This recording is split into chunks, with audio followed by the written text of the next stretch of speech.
Mana shu qadr kechasini topish arafasida turibmiz. G'animat birodarlar. Bir yilda bir marta bo'ladi. Rasululloh sollallohu alayhi vasallam Ramazon oyining 3-10 kunligida jub kechadan tog' kechaga o'tadigan tunlarda istaylar dedi Rasululloh. Va ko'proq ishoralar mana shu 26 dan 27 ga o'tar kechasi degan ko'pgina ishoralar bor. Inshaalloh mana shu kechada o'tiribmiz. Birodarlar, qiyomul layl degani, tuni deganda biz mana shunday ko'zni charchab ketgan bo'lsa ham katta ochib o'tirishda tushunmaylik, o'zi qiylanayotgan bo'lsa ham. Hayoli 7 bozorga ketib qolgan bo'lsa ham namozni tushunib tushunmaylik. Agar yuragimizdan bir marta xolis Alloh uchun chin yurakdan subhanallohda bir marta aytsa shu ham tunay bo'ladi. Xufton namozdan keyin 2 rakat namoz o'qib uxlab olsak ham tunay bo'ladi. Albatta ertamaga o'tirish deb turib bizda tunay deganda deydi odamlar. Chunki tunay deganda bir noto'g'ri tushunchalarimiz bo'lib qolgan. Yarim kechaga borganda 12 danmi, 1 danmi, 1 soat, yarim soat uxlab olishlik tunayni yo'q qilib qo'ymaydi birodar. Hayoli bu yoqda bo'lib turib, bunaqa tasbih aytgandan keyin birodarlar yarim soat damini olib, yana bir xushyor turib tasbih tahlilda bo'lgani to'g'riroq bo'ladi. Demak, Alloh taolo bu dinda bizga bir mashaqqat qilmadi. Bu 1000 oydan afzal bo'lgan tun arafasida o'tiribmiz. G'animat bilaylik. 365 kun uxlaymiz. Ishonaveringlar. 8 rakatdan keyin, taravadan keyin uyga ketaman deyotgan hisob kitob bo'layotgan bo'lsa kallamizda jichi insof qilaylik. 365 kun qizg'anyapmiz o'zimizdan tunimizni. Bir yilda bir marta qizg'anmay o'zimiz uchun sarflab qo'yaylik. 365 kun televizorni quchoqlab yotibmiz. Birar kun shu televizorda talag'ini berib, birar kun Alloh uchun bir qoyim bo'laylik. Avvalgi ummatlarda umrlari uzoqligini Rasululloh sollallohu alayhi vasallam bilgandan keyin Parvardigorim, meni ummatimni umrlari qisqa ekan. Ularni ibodat qilishlikka, savob orttirishlikka bo'lgan muddati qisqa deganda Alloh taolo mana shu qadr kechasini siz bilan bizga fazilat qilib berdi. 1000 yil yashagan odam birodar 1000 yil gunoh ham qilishlikka xavf bo'ladi. Endi 60 yil yashab turib, 60 yil gunoh qilishlikka xavf turib, 1000 yillik savobni bir kechada beradigan bo'lsa, bu fazilat kimga berilgan? Muhammad Mustafa sallallohu alayhi vasallam ummatiga berilgan. Demak, qaysinisi to'g'ri bo'lganda ham albatta bu tunni ulug' tun ekanligiga ishora bo'ladi. Laylatul qadr xayrun min va ma adraka ma laylatul qadr. Qadr kechasi qandoq kun ekanligini qayoqdan bilasiz? Sizga nima bildirdi? Alloh taolo qadr kechasi nimaligini qatdan bilasizlar deyapti. Agar men sizlarga bu narsani bildirmasam. So'ngra mana shu oyni qanday bir ulug' oy ekanligini bizga bayon qilib, Laylatul qadri xayrun min alf shahr. Qadr kechasi 1000 oydan afzal. 84 yilga yaqin umr. Bu yerda o'tirganlar o'rtacha 60 yil, 70 yil yashasam degan rashodni olamiz. 80 ga kelishlik bir antiqa narsa bo'lib qoldi. Qadr kechasi 1000 oydan afzal. Chunki bu tunda Qur'on nozil bo'lgan kecha. Bu 1000 oy deyishligidan Rasululloh sollallohu alayhi vasallam mana bir qancha hadislarda vorid bo'lgan. Qadim zamonlarda bir podshohni dedi Rasululloh sollallohu alayhi vasallam hikoya qilib beradi. 1000 ta o'g'li bo'lgan. Har bitta o'g'lini har oyda jihodga jo'natardi. Har oyda bitta bolasi shahid bo'lardi. Keyingisini tayyorlardi, jihodga chiqarardi. 1000 oyda 1000 ta o'g'li shahid bo'lib tugadi. So'ngra o'zi chiqdi va o'zi ham shahid bo'ldi.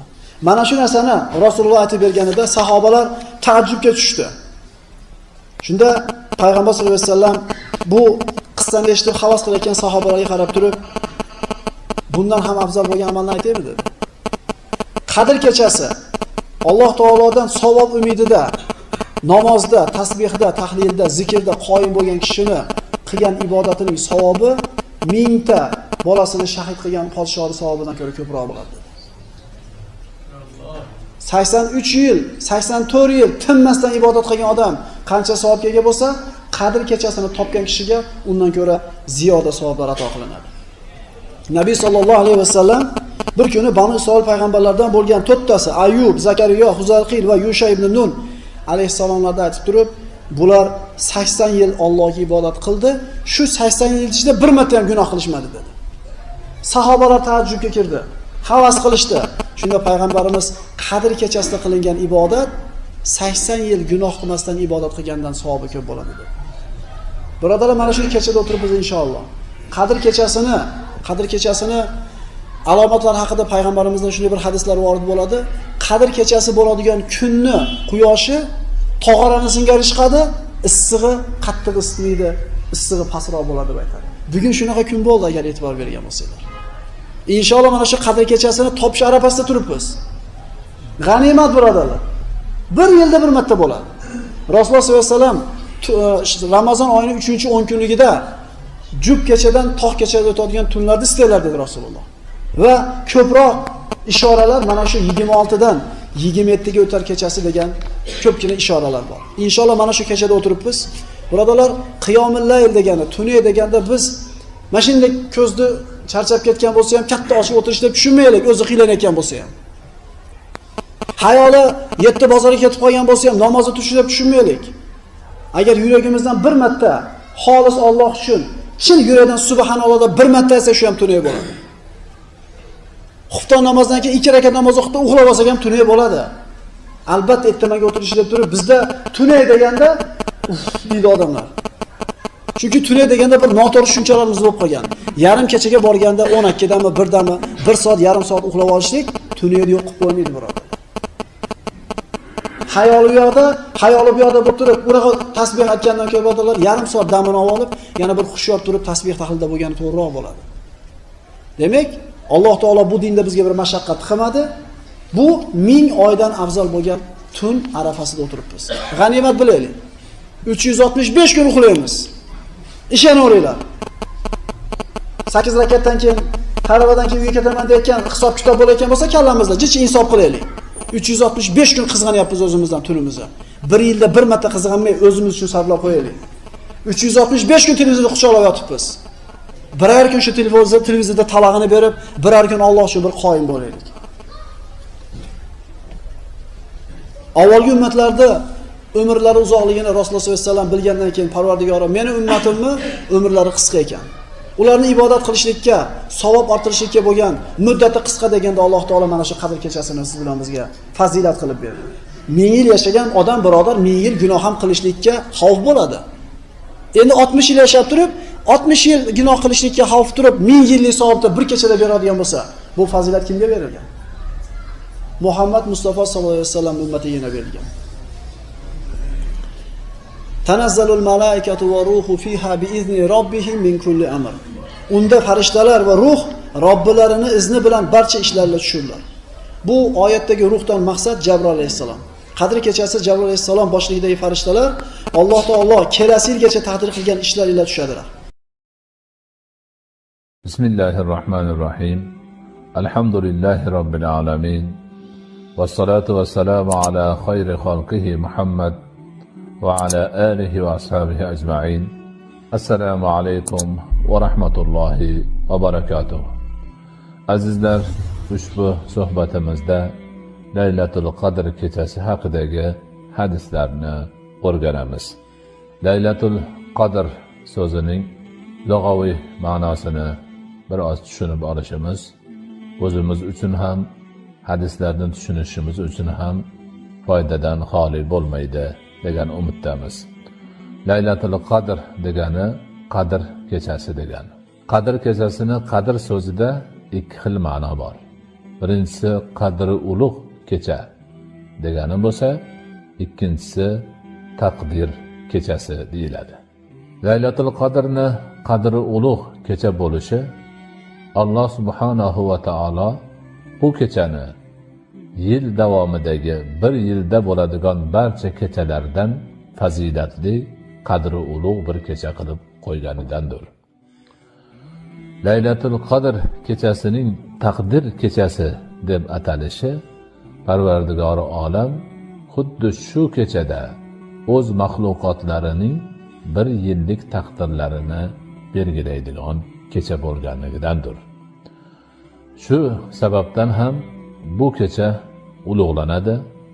Bu kecha to'g'risida Qur'oni Karimda alohida Qadr surasi deb nomlangan bir sura nozil qilingan va bu kecha haqida Payg'ambarimiz alayhisolatu vassalomdan ko'plab hadisi shariflar vorid bo'lgan.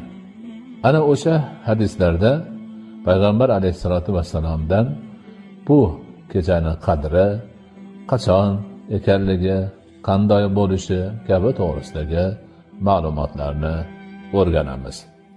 An Abi Hurayra radhiyallohu anhu عن النبي صلى الله عليه وسلم قال: من قام ليلة القدر إيمانا واحتسابا غفر له ما تقدم من ذنبه.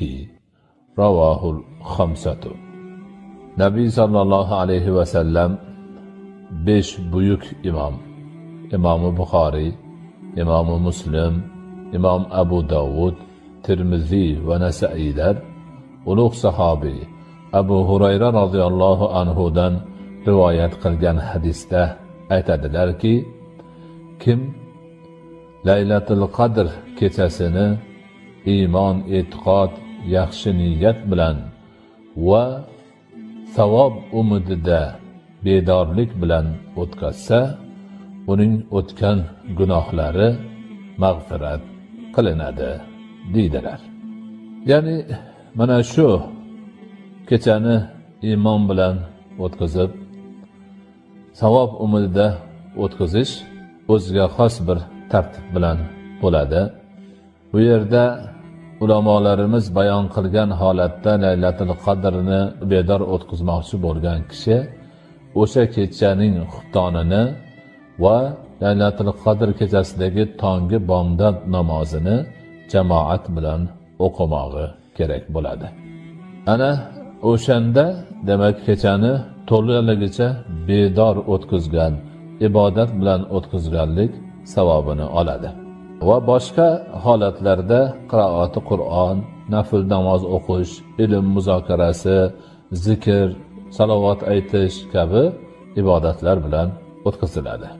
An-Nabiy sallallohu alayhi va sallam annahu uriya a'maran nasi qablahu aw ma sha'a Allahu min zalika faka'annahu taqasara a'mara ummatihi alla yablughu min al-'amali ma balagha ghayruhum fi tul al-'umri fa'atahu Allahu laylatal qadri khayrun min alf shahr. Rawahu Imam Malik.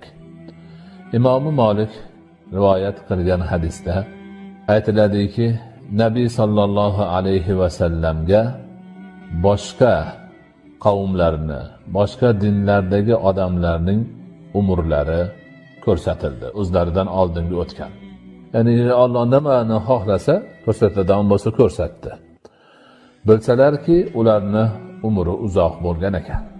Shunda Rasul akram alayhissalatu vassalom o'z ummatlarini umri qisqaligini ko'rdilar va shu umr qisqa bo'lganligi uchun, boshqalarning umri uzoq bo'lganligi uchun ummatlarini amali oz bo'lib qolarmikin degan taxminga bordilar, xayolga bordilar.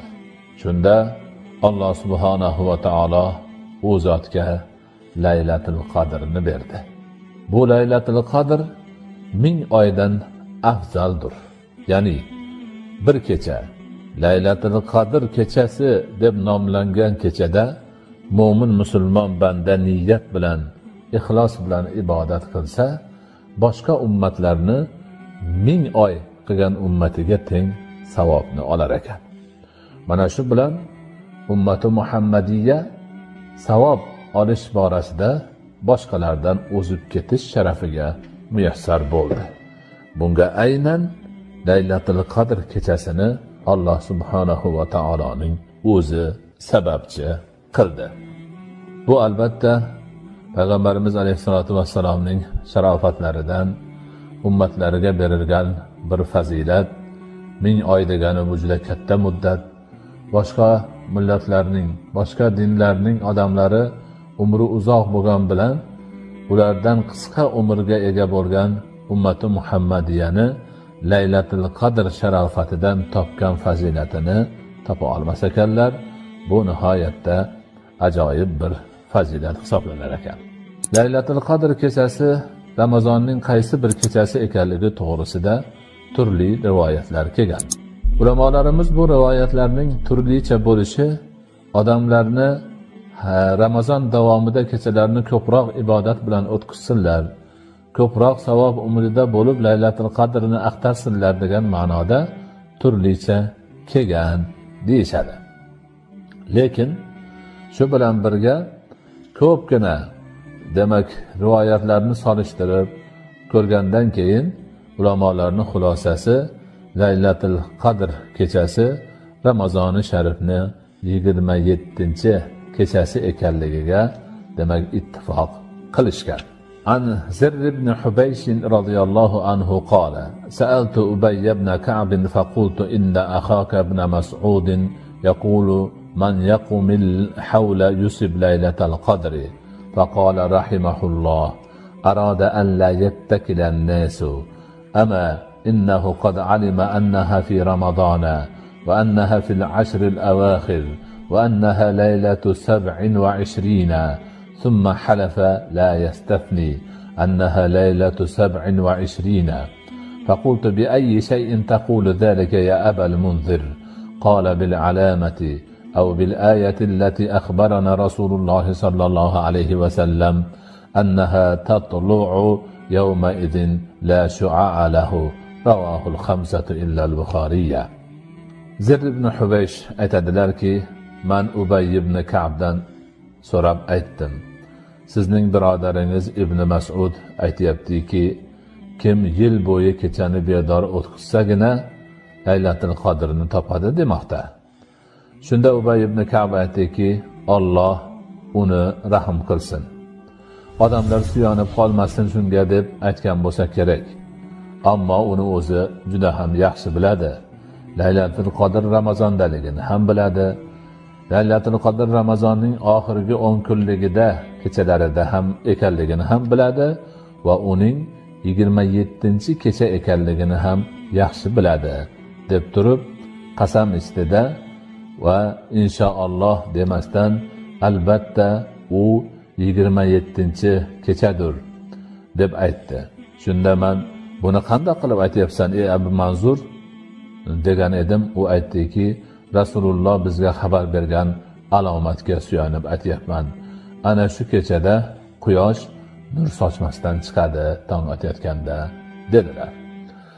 Sahobalar shunda qilib Rasululloh sallallohu alayhi vasallam aytib bergan alomatdan Laylatul Qadr kechasini qaysi kecha ekanligi, ya'ni 27-kecha ekanligini bilib ham olgan ekanlar.